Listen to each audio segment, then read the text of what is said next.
우리 에스더 함께 살펴본 지 이제 한 달 정도가 더 지났습니다. 또 그 중에 추석도 있고 해서 물론 다 기억하시겠지만 우리 한 번 더 지난 시간에 살펴본 내용들을 돌아보자면 유다 민족들이 멸절당한 위기 앞에서 에스더가 왕의 부름을 받지 않았는데도 불구하고 이제 그 앞에 서야만 되는 상황입니다. 그래서 본인도 3일간 금식하고 수산성에 있는 모든 유다인들이 함께 모여서 기도한 후에 왕 앞에 담대하게 나아갑니다. 왕이 부르지 않았는데 그 앞에 나아갔다는 것은 반드시 100% 암살이라고 여겨서 죽임을 당하던 시대였는데, 이것을 알고도 에스더는 자신에게 주어진 사명임을 알고 그 앞에 나아갔습니다. 그랬더니 죽임을 당한 것이 아니라 그 기도와 그들의 전적으로 하나님을 의지하는 것이 빛을 발하게 되면서 왕이 에스더를 바라볼 때 죽이지 않을 뿐만 그 정도가 아니라 너무 사랑스러워 보이고 또 마음에 그 사랑이 넘쳐 흘러서 당신이 원한다면 이 나라의 절반이라도 주겠다라고까지 이야기하면서 에스더에게 완전히 마음을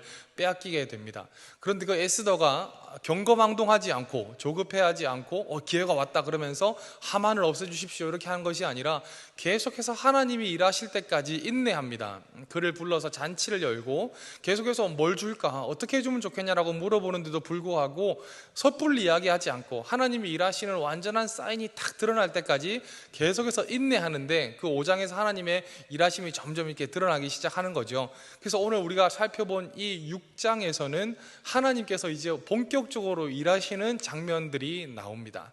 저는 오늘 이 말씀을 통해서 하나님이 그 택한 백성들을 위해서 어떻게 일하시는가, 하나님이 그 택한 성도들을 위해 어떻게 일하시는가를 함께 나눠보려고 합니다. 우리 신앙은 크게 이렇게 두 영역인 것 같아요. 우리가 하나님을 향해 무엇을 할 것인가, 우리의 책임과 의무는 무엇인가, 성도로서 어떻게 살 것인가가 한 큰 축인 것 같고요. 또 한 축은 뭐냐면 하나님이 우리를 위해 무슨 일을 하셨는가, 그리고 지금도 어떤 일을 하고 계신가를 바로 아는 것이 너무나 중요합니다. 저 개인적인 신앙으로는 이것이 훨씬 중요하다고 여기거든요. 왜냐하면 하나님이 우리를 위해 하신 일과 하나님이 우리를 위해 하고 계신 일이 우리가 하나님을 위해 무엇을 할까의 원동력이 됩니다. 그 엔진이 되고 힘이 됩니다. 하나님이 어떤 분이신지를 알고 하나님이 우리를 위해서 하신 일을 깊이 깨달을수록 하나님에 대한 사랑과 헌신과 또 그 하나님을 향해서 순종하고자 하는 마음이 더 커진다는 것이죠. 오늘 이 6장의 말씀을 통해서 하나님이 택한 백성인 저와 여러분을 위해서 어떻게 일하고 계시는가 우리가 좀 살펴보기를 원하는데요. 이 말씀을 통해서 우리의 삶을 바라보는 새로운 눈이 생기고 우리의 삶을 해석하는 새로운 시각이 열려서 우리의 삶 가운데 역사하시는 하나님을 더 가까이 하고 하나님께 영광 돌리는 삶을 살기로 결단하는 저 여러분 되기를 주의 이름으로 축복합니다. 첫 번째로 하나님은 우리 밤에도 일하신다는 것입니다. 우리 하나님은 어떻게 일하시느냐? 하나님은 밤에도 여전히 일하신다. 오늘 우리 1절 말씀을 보면 그날 밤에 이렇게 돼 있죠. 시작이 뭐냐면 그날 밤에 왕이 잠이 오지 않는 거예요. 그래가지고 왕이 잠이 오지 않는 상황 가운데 이제 여러 가지 일들이 벌어지는데, 제가 아침에 우리 교육자 모임에서도 살짝 나눴지만 기도 많이 하면서 성경적 상상력을 발휘해 보니까 이 에스더와 모르드게도 못 잤을까? 아니, 잤을 것 같더라고요. 편안하게 잤을 것 같더라고요. 왜? 하나님의 일하심을 확신하고 신뢰하기 때문에 하나님께서 시편에 보면 사랑하는 자에게 잠을 주신다 했는데, 에스더와 모르드게는 이제 할 게 없어서 잠든 그 상황에도 우리 하나님은 일하고 계시더라는 것입니다. 우리 하나님이 우리의 삶을 위해서 여전히 일하고 계시더라. 여러분, 밤은 어떤 시간입니까? 모두가 잠든 시간, 인간의 능력이 끝나는 시간, 인간이 할 수 있는 모든 것들이 중단되는 시간이 밤이죠. 실제적인 어떤 물리적인 밤이라는 시간뿐만 아니라 시적이고 또 상징적인 밤이라는 것은 인생의 밤이 찾아왔다, 우리 인생의 어둠이 찾아왔다 이라는 것은 우리가 더 이상 할 수 없는 상황, 우리가 더 이상 손 쓸 수 없는 상황, 내 인간의 한계를 경험하는 상황들을 밤이라고 이야기할 수 있을 것입니다. 오늘 1절에 그날 밤에 에스더가 자신이 할 수 있는 모든 것을 쏟아놓고 더 이상 할 수 없는, 무엇도 할 수 없는 그 절망적인 날 그 밤에 하나님은 일하고 계시더라는 것입니다. 사랑하는 여러분, 우리의 삶 가운데도 밤이 찾아올 수 있습니다. 어두운 날들이 찾아올 수 있습니다. 그러면 우리가 너무나 쉽게 속는, 마귀의 속임수에 속는 건 뭐냐면 하나님 일하시지 않는다, 네가 아무것도 안 하기 때문에 하나님도 일하시지 않는다, 하나님 널 위해서 어떤 것도 하시지 않을 것이다 라고 이야기하면서 우리가 하나님을 향한 믿음을 계속해서 꺾으려고 하는 경우가 많이 있습니다. 그런데 그것이 아니라 성경에서 말하는 건 뭐죠? 하나님은 밤에도 여전히 역사하고 계신다, 우리를 위해 쉬지 않게 일하시고 계신다는 것을 말씀하고 있다는 것입니다. 우리 성경을 읽다 보면 성경에서 배웠지만 말라기와 마태복음은 성경 한 장 넘어가는 짧은 장이지만 그 사이에는 성경적으로 400년의 시간이 흐릅니다. 말라기에서 마태복음까지 이 예수님이 오실 때까지 400년의 기간 동안 하나님은 어떤 선지자를 통해서도 어떤 예언자를 통해서도 말씀하시지 않으십니다. 침묵하십니다. 그래서 이것을 암흑기라고도 부르는데요, 이 400년 동안 하나님께서 더 이상 일하시지 않는 것 같고 이스라엘 백성의 그 불순종에 지쳐서 더 이상 이제 그들을 돌보시지 않는 것처럼 보였지만, 이 400년 동안 하나님이 어떤 일을 하셨습니까? 로마라는 나라를 세우셔서 모든 교통망들을 확보시켜 놓으시고 언어를 통일시키시고 도량형을 통일시키시고 모든 복음을 전할 준비를 다 해놓으시는 거예요. 그래서 예수님이 땅에 오셨을 때 복음이 왕성하게 증거될 수 있도록 이 400년 동안 사람들은 하나님이 더 이상 말씀하시지 않는구나, 하나님이 더 이상 우리를 돌보시지 않는구나 라고 생각하는 절망적인 그 암흑기라고 생각했던 400년 동안 하나님은 그 백성을 통해서 역사하실 것들을 준비하고 계셨고 일하고 계셨다는 것입니다. 우리의 삶도 마찬가지라고 생각합니다. 우리가 인생을 살아가다 보면은 밤을 만날 때가 있고 내가 더 이상 아무것도 할 수 없을 때가 있고 내 삶은 그냥 똑같은 것의 반복인 것 같고 내 기도는 전혀 응답받지 않는 것처럼 보일 때가 있지만, 그때 우리가 믿음을 들어서 싸워야 되는 마귀의 속삭임은 뭡니까? 하나님 일하시지 않는다, 하나님은 더 이상 널 돌보지 않는다, 하나님은 더 이상 우리 가정에 관심이 없다라고 말하는 마귀의 입을 틀어막고 뭘 선포해야 됩니까? 하나님은 밤에도 일하시는 분이시다. 하나님은 지치지 않으시고 낙심하지 않으시고 포기하지 않으시기 때문에 내가 포기한 상황 가운데서도 일하시고 넘어진 나 가운데도 일으켜 세우시고 나를 한 번도 포기한 적 없는 그 사랑으로 지금도 일하고 계신다 라고 선포해야 되는 것입니다. 우울증과 또 여러 가지 우리의 마음을 낙심하게 되는 병들이 찾아올 때 그 근원이 뭐냐면 자기 연민이거든요. 자기가 세상에서 제일 불쌍해 보이는 거예요. 과거의 작은 일까지 다 선명하게 떠오르면서 내가 제일 불쌍한 사람이구나, 그 마귀가 주는 마음이란 말입니다. 우리는 어떻게 싸워야 됩니까? 아니다, 하나님이 지금도 나를 위해서 일하고 있는 순간이다, 하나님은 지금도 나를 위해 역사하고 계신다, 우리 하나님 밤에도 일하신다는 것을 알아야 한다는 것입니다. 여러분은 시편, 어떤 시편 가장 좋아하시나요? 23편도 있고 여러 가지 있겠지만 저는 139편을 가장 좋아합니다. 근데 그 중에 참 다 좋아하는데 그 중에 11절 12절 말씀을 보면 이런 말씀이 있습니다. 내가 혹시 말하기를 흑암이 반드시 나를 덮고 나를 두른 빛이 밤이 되리라 할지라도 주에게서는 흑암이 숨기지 못하며 밤이 낮과 같이 비추이나니 주에게는 흑암과 빛이 같음이니이다. 우리 11절 말씀 다시 한번 보여주시면요, 내가 혹시 말하기를 흑암이 반드시 나를 덮고 나를 두르는 빛은 밤이 되리라 할지라도, 내 인생이 밤이 된다 할지라도 12절 말씀을 보니까 우리 하나님에게는 밤과 낮이 구분이 없다, 우리 하나님 상관없다, 우리 하나님 밤에도 나를 위해서 역사하고 계신다라는 것을 시편 기자는 노래하고 있다는 것입니다. 이 고백이 저와 여러분의 고백이 되기를 축복합니다. 우리 하나님, 우리의 삶 가운데 암흑의 길을 걸어갈 때, 흑암이 나를 덮쳤을 때, 밤이 되어서 아무것도 할 수 없을 때, 나는 손 놓고 있는 그 상황 가운데 하나님께서는 오히려 우리를 더 찾아오셔서, 제가 좋아하는 찬송가 중에도 그런 가사가 있는데, 내가 연약할수록 더욱 귀히 여기사, 믿음의 선진들의 고백이죠. 내가 연약해서 넘어질 때 하나님, 나는 더 유능한 애를 찾아가야겠다, 이것이 아니라 찾아오셔서 더욱 귀히 여기시면서 내가 너를 돕고 있다, 내가 너를 위해 일하고 있다, 내가 너에게 준 약속이 어그러지지 않는다, 내가 너에게 주었던 그 비전을 반드시 이룰 것이다 라고 하면서 그 성도들을 이렇게 세우는 것이 하나님의 뜻이라는 것입니다. 오늘 말씀에 에스더와 모르드게는 잠들었을지 모르지만 우리 하나님은 여전히 왕성하게 일하시면서 그의 뜻을 이루시고 그의 역사를 이루어 가십니다. 밤에도 일하신다는 이 한 문장의 명제를 들고 믿음의 싸움에서 늘 승리하게 되시는 저 여러분 되기를 주의 이름으로 축복합니다. 우리 두 번째로 함께 살펴볼 이 하나님의 일하심에 대한 가장 주제는 전혀 생각지 못한 곳에서 길을 여신다는 것입니다. 우리 하나님은 전혀 생각지 못한 곳에서 길을 여시는 하나님이십니다. 오늘 말씀을 보면 1절 말씀에 갑자기 왕이 잠이 오지 않습니다. 이제 그날 밤이라고 했으니까 그날에 어떤 일이 일어났습니까?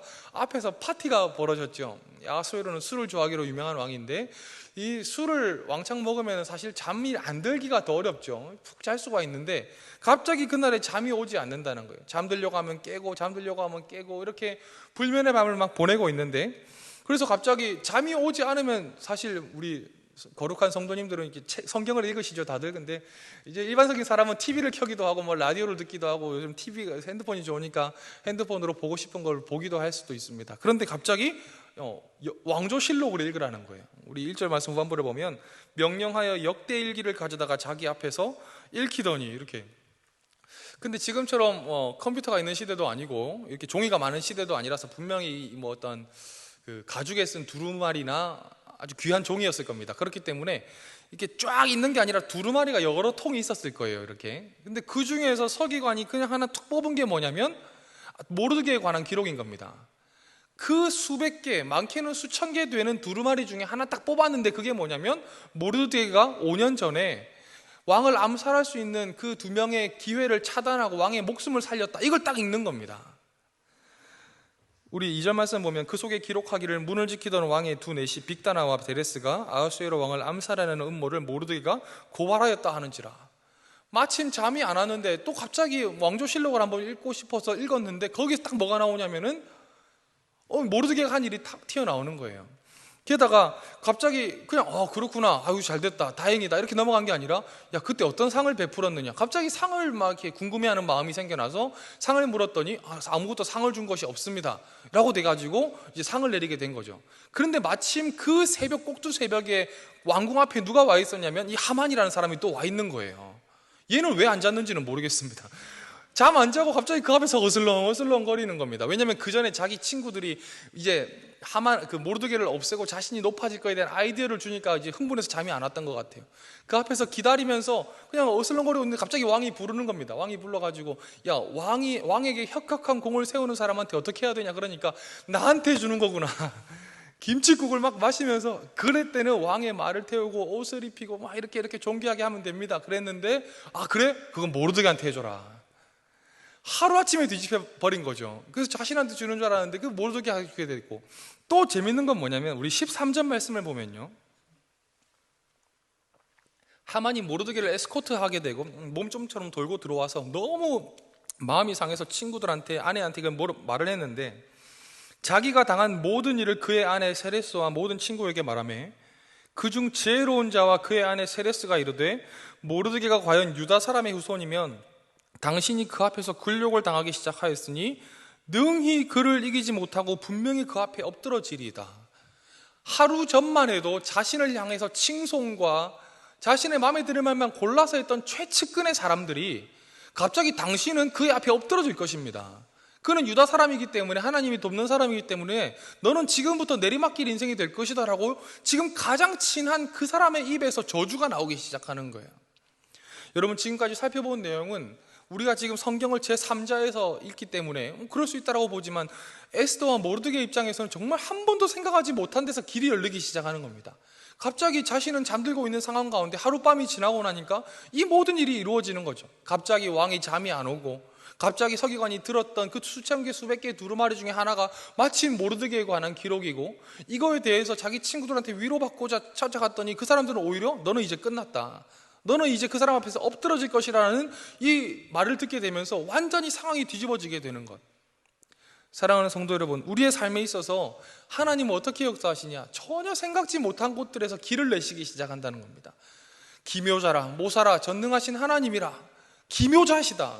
정말 놀라운 생각들, 인간으로는 도저히 계획할 수도 없고 꿈도 못 꿨던 상황들 가운데서 최고의 것들, 가장 좋은 것들을 우리의 삶에 베푸시는 하나님이 바로 우리 하나님이시다 라고 말씀하고 있다는 것입니다.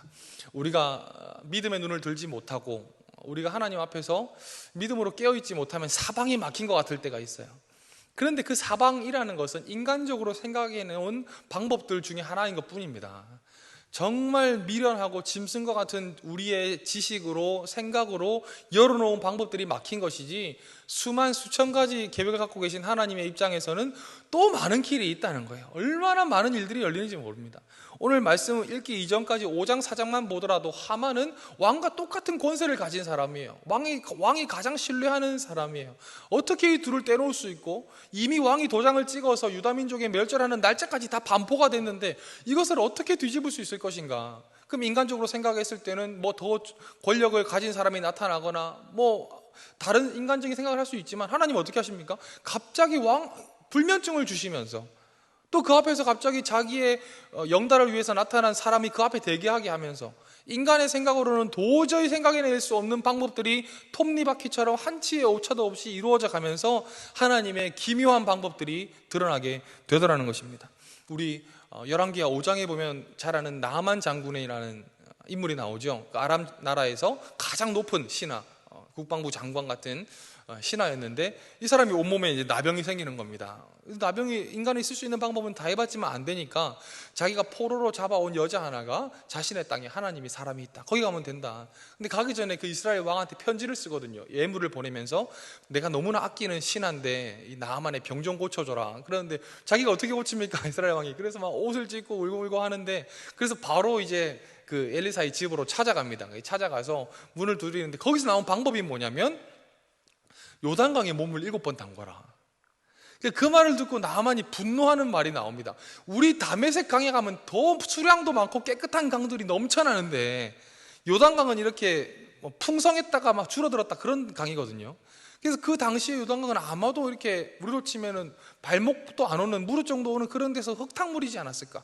지금처럼 관계 수로가 잘 정비되는 시대도 아니었기 때문에, 그런 상황이었기 때문에 거기서 몸을 이렇게 뒹군다는 것은 한 나라의 왕과 같은 권력을 가진 사람으로서 이해할 수 없는 거죠.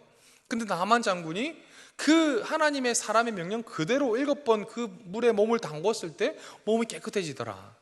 인간적으로 생각했을 때 그때 나만이 그렇게 이야기하거든요. 직접 나와서 내 환부를 만지든지 어떤 그에서 손을 흔들든지, 나만이 생각할 때 자신의 병이 낫는 방법은 하나님의 사람의 어떤 행위나 의료 행위나 어떤 주술적인 행위를 할 줄 알았는데, 요단강에 물을 7번, 그 몸을 7번 담궈라, 이게 자신의 몸을 낫게 해줄 거라고 생각도 못했다는 거죠. 근데 그 방법으로 다시 새 생명을 얻게 되는 것입니다. 저 여러분의 삶도 마찬가지입니다. 우리에게 낙심이 찾아오는 이유가 무엇입니까? 내 고집이 너무 센 거예요.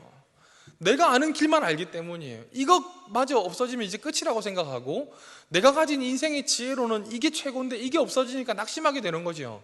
그러나 우리 하나님께로부터 이제 눈을 들면, 우리 하나님께 눈을 돌리게 되면은 정말 수만 가지 수천 가지 길을 갖고 계신 하나님께서 여러 가지 길을 보여주시면서 우리에게 소망을 주시게 된다는 것입니다. 혹시 마음에 낙심이 되는 분들이 있으십니까? 믿음의 눈을 두십시오. 자기가 갖고 있는 방법들을 다 이제 좀 그만두시고 하나님께 눈을 두셔서, 하나님, 나는 갈 길을 모릅니다. 나는 어디로 가야 될지 모르겠습니다. 근데 하나님이 길이십니다. 예수님께서 길이라 하셨고 생명이라 하셨으니 예수님께서 길을 열어주십시오. 하나님, 이 문제 가운데서도 내가 나아갈 방향을 가르쳐 주십시오. 이렇게 기도할 때 우리의 삶에 하나님의 놀라운 기름 부으심이 있을 수 있다는 것입니다. 사랑하는 여러분, 우리 하나님은 우리가 전혀 생각지 못한 곳에서 길을 내는 분이신 줄을 믿습니다. 이 신앙의 고백이 저 여러분에게 있기를 바랍니다. 이 간증이 있기를 바랍니다. 내가 고집했던 길은 이거밖에 없어서 막혀 있어서 낙심했는데 우리 하나님 정말 많은 길들을 열어놓으셨더라. 이런 신앙의 고백을 가지고 다시 하나님 앞에 믿음의 고백으로 나가게 되시는 저 여러분 되기를 주의 이름으로 축복합니다. 우리 마지막으로, 우리 하나님이 일하시는 방법은 내 삶에 어떤 일도 허비하지 않으시는 하나님이라는 겁니다. 우리의 하나님은 내 삶에서 어떤 일도 허비하지 않고 다 선을 이루게 하시는 하나님이라는 겁니다. 우리 오늘 이 사건을 뒤집는 단초가 되는 것은 5년 전에, 이 5년 전 사건이거든요. 모르드게가 왕의 목숨을 구한 것입니다. 2장에 나오는데, 이 모르드게가 왕의 목숨을 구했다. 여러분, 암살해서 왕의 목숨을 건졌다. 이건 이제 가문이 피는 거 아니겠습니까?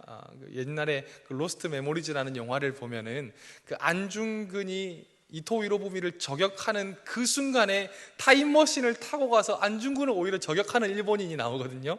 그래서 그 일본인은 대대손손 거의 뭐 재벌로 사는 모습이 나옵니다.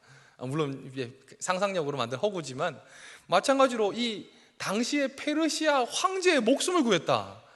암살을 미리 눈치채고 목숨을 구했다. 이건 어마어마한 이제 출세길이 열리는 거죠. 근데 이 장에 보면 아무 일도 일어나지 않거든요. 인간적인 기대가 있지 않았겠습니까? 혁혁한 공을 세웠는데, 어마어마한 업적을 쌓았는데 아무런 상이 없을 때 낙심할 수 있지 않습니까? 그런데 그로부터 5년이 지났을 때 하나님은 그 일을 그냥 허비하지 않으시고 유다 민족의 생명을 구원하는 일에 쓰시더라는 거예요. 만약에 그때 그 일이 상을 받았다면 유다 민족은 구원받지 못했을 겁니다. 그 당시에 상을 받아서 그냥 모르드게만 잘 먹고 잘 사는 일로 끝났겠지만, 하나님은 그 당시에 그 헌신과 수고를 바로 갚아주시지는 않았지만 더 완벽한 하나님의 때를 기다려서 허비되는 것처럼 보였고 소비됐고 그냥 내 삶에 쓸데없는 일을 한 것처럼 여겼던 그 일이 하나님의 완벽한 때에 완전한 역사를 이루시면서 민족을 구원하고 모르드게를 살려내는 일에 쓰임받게 되더라는 것입니다. 성경에 보면 이와 같은 일이 많이 있습니다. 우리 요셉을 본다 할지라도 요셉이 감옥에 갇혔을 때 그가 섬기던 사람이 떡 맡은 관원장과 술 맡은 관원장이죠. 그래서 떡 맡은 관원장은 죽고 술 맡은 관원장이 그 꿈을 해석한 대로 살아났는데, 요셉이 그 꿈을 풀어줘서 해석을 하면서 살아나게 된 것을 보고 요셉도 스스로 부탁을 하거든요. 요셉이 나가면 나를 좀 기억해 주십시오. 저는 여기 있을 사람이 아닙니다. 꼭 저를 기억해 주십시오. 그러니까 술 맡은 관원도 당연한 거 아니냐.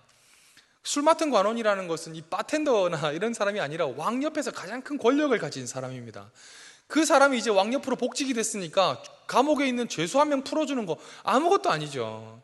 제발 나가면 저를 좀 구해주십시오. 그런데 성경에 보면은 그를 잊었더라. 까맣게 잊어버립니다. 이 술 맡은 관원이 어떻게 보면 강제로 잊어버리게 해도 안 되는 일인데, 술 맡은 관원이 풀려나자마자 요셉이 자신에게 베푸는 애를 까맣게 잊어버립니다. 그래서 요셉은 이제 더 낙심된 2년의 세월을 보내게 되는데, 이 술 맡은 관원장이 요셉을 언제 기억하게 되냐면 2년 후에 파라오의 생일에 갑자기 파라오도 이상한 꿈을 꿔서 아무도 해석을 못하는 그 상황 가운데 갑자기 술 맡은 관원장이 요셉을 기억하게 되면서 그 앞에 서게 되거든요. 그래서 요셉이 그 앞에서 꿈을 풀어주면서 반나절 만에 이집트 총리가 됩니다. 여러분 한번 생각해 보십시오. 2년 전에 그 당시에 바로 술 맡은 관원장이 요셉을 풀어줬다면 요셉은 겨우 뭡니까? 다시 보디발 집에 가서 노예를 하는 겁니다. 감옥에서 풀려나왔자 다시 노예입니다. 그 당시에 요셉의 청대로 됐다면 다시 잘 돼봤자 노예고 잘 돼봤자 그냥 자기 아버지 집으로 돌아가는 겁니다. 그런데 2년이라는 인고의 세월을 보냈지만 하나님의 완벽한 때에 갑자기 이 사람의 기억이 나면서 파라오 앞에 서게 되고, 자신의 헌신과 이런 수고가 쓸데없는 것처럼 흩어졌구나라고 생각하는 그 순간 가운데도 우리 하나님은 우리의 삶에 어떤 일로 허비되지 않게 하시면서 완벽한 때에 그 일이 드러나게 하셔서 성도에게 상을 주시고 힘을 주신다는 것입니다. 사랑하는 성도 여러분, 신앙생활을 하다 보면 믿음대로 산 것이 보상받지 못할 때가 옵니다. 하나님 말씀대로 했고 헌신했고 수고했는데도 불구하고 막상 즉각적인 보응이 오지 않을 때가 있습니다. 하나님의 더 좋은 때가 있다는 것입니다. 그 당시 눈앞에서 받는 것은 너무나 중요하죠. 이 포상이라는 것도 이 타이밍이 참 중요한 것 같아요. 진짜 원할 때 딱 무엇을 주느냐가 다른 때 더 많은 것을 주는 것보다 더 적절할 때가 있는데, 가끔씩 그런 것들이 채워지지 않아서 마음이 낙심되는 순간이 올 때마다 우리가 기억하는 것은 무엇입니까? 우리 하나님은 우리의 삶에 어떤 것도 허비하지 않게 하신다. 어떤 것도 내버리지 않게 하신다. 어떤 것도 쓸데없이 흩어지지 않게 하신다. 우리의 하나님을 향한 헌신과 눈물과 수고를 전부 기억하셨다가 가장 좋은 시간과 타이밍에 이런 것들을 갚아주신다. 이 믿음이 있을 때 우리가 하나님을 향한 수고 헌신을 그치지 않을 수 있을 줄을 믿습니다. 오늘 모르드게가 5년 전에 했던 그 업적이 잊혀지는 것 같았지만 하나님 그걸 다 기억하고 계셨다가 그 서기관과 또 아하수에로 왕의 불면증 이런 것들을 가운데 완벽하게 사용하시면서 민족을 구원하는 일에 너무나 적절하게 사용하셨던 이 은혜가 우리의 삶 가운데도 분명히 나타날 수 있게 된다는 것이죠. 제 개인적인 이야기지만 이거 하나 하고 이제 마치려고 하는데요.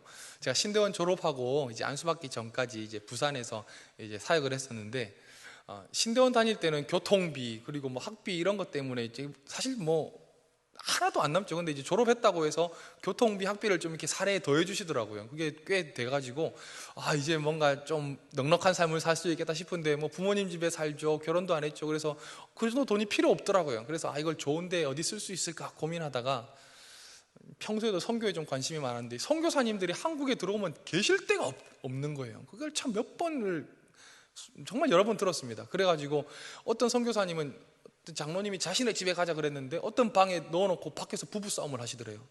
그래서 못 빠져나오는 거예요. 나가면 민망하니까. 그리고 어떤 큰 교회에서 하는 게스트하우스는 들어가기도 너무 까다롭고 뭐 호텔 갔자니 돈이 없고 이상한 데 갈 수도 없고, 그래서 참 숙소에 어려움을 많이 겪으시는 걸 보고 제가 지내던 그 계금이라는 곳에 원룸을 하나 이렇게 얻은 겁니다. 원룸을 얻어가지고 누구든지 오게 하겠다. 누구든지 이단만 아니면 다 오게 하겠다 해가지고 정말 한국에 오시는 선교사님은 누구든지 오시라 그 젊은 마음에 그렇게 이렇게 했었어요. 근데 이 선교사님 뭐 다 훌륭한 분이지만 사실 그분들 중에는 진상도 많더라고요. 와가지고 막 어지럽히고 막 더럽게 만들어 놓고 깨고 부수고 하는 분들도 많았는데, 그렇게 인연을 참 헌신적으로 참 제 나름대로는 잘 섬겼습니다. 그래서 한 달에 그 어떤 월세나 뭐 또 들어가는 비용 다 합해 한 7, 80만 원 되더라고요. 그래서 야, 참 많은 돈인데 가끔씩 고지서 날라올 때마다 이게 내가 뭐 하고 있는 건가 이런 생각이 또 들 때가 있는데, 그렇게 막 수고를 했었습니다. 그래서 제가 서울로 이 사역지를 옮기면서 이제 접게 되고 했는데, 제가 그 이후에 잠실이라는 있는 어떤 교회를 가서 이제 사역을 시작했는데, 거기서 도착해서 이제 중고등부 애들 데리고 단기 선교를 갔습니다. 필리핀 바기오라는 곳에 가가지고 이렇게 거기 계시는 선교사님, 그 교회에서 주 파송을 하신 선교사님, 거기서 청년부터 쭉 자라서 전도사, 강도사, 목사 다 하고 이제 파송이 되신 분인데, 이야기를 하다 보니까 뭔가 이상해요. 뭔가 아시는 분 같아요. 그게 보니까 이분이 알고 보니 저희 선교관에 오셨던 분인 거예요. 그 문자가 딱 그대로 있더라고요. 이렇게 주고받았던 문자가. 그래서 저 대화하다 갑자기 그 부산에 사역했으면 혹시 그 선교관 뭐 이렇게 하다가 보니까 가면 안 되는 겁니다. 그 선교사님 아내분이 그때 너무 많은 감동을 받으셨대요. 도대체 이 작은 방이지만 선교사를 위해서 자신의 것을 내어놓는 이 훌륭한 전도사가 누구냐 막 이렇게 하면서 막 그렇게 좋은 감정을 갖고 계셨는데, 그게 나중에 자기 같은 교회에서 사역을 하게 되니까 이게 너무 신기한 겁니다. 그래가지고 이 선교사님, 그 교회 출신이니까 거기 안수 집사님, 뭐 권사님, 장로님들 다 자기 친구, 뭐 누나, 뭐 이런 겁니다. 그날부터 이런 훌륭한 사역자가 왔다. 여러분 보시면 알겠지만 아닙니다. 전혀 훌륭하지 않습니다. 이런 대단한 사람이 왔다고 하면서 교회 소문을 막 내시는 거예요. 그래가지고 그 교회가 이렇게 참 사역자한테 낯을 많이 가리는 교회였는데, 사람들이 마음을 그냥 확 여는 겁니다. 그 마음이 열고, 특별히 이제 거기서 제 아내를 만났는데, 아내랑 연애할 때도 그 선교사님이 키운 그 어릴 때 가르친 분이었거든요. 목사. 이런 남자를 놓치면 끝이다 이렇게 하면서, 제가 그 노천강 목사로서 결혼도 힘들었는데 결혼까지도 하게 되고, 제가 거기 선교관 2년 동안 하면서 참 낙심될 때가 많았습니다. 이게 무슨 소용이 있나, 내가 무슨 힘이 있다고 이런 걸 하고 있나. 나중에는 오해도 많이 받았어요. 이미 꽉 차 있는데 이렇게 또 묻겠다는 분이면 방이 하나인데 어떻게 할 수 없잖아요. 그래서 어렵겠습니다 그러면은 지금 뭐 누구 가려서 하느냐고 막 오해도 받고 막 욕도 많이 먹고 그랬는데, 야, 그런 것들이 딱 한 5년 후에 제가 그분이 거기 계신지도 모르고, 왜냐면 하도 많은 분이 왔다 가니까 갔는데 그분이 그걸 기억하고 계셨다가 제 사역에 또 결혼에 얼마나 많은 도움을 주셨는지 모릅니다. 지금도 자주 연락하면서 이렇게 지내고 있고 이렇게 소식을 나누고 있는데요.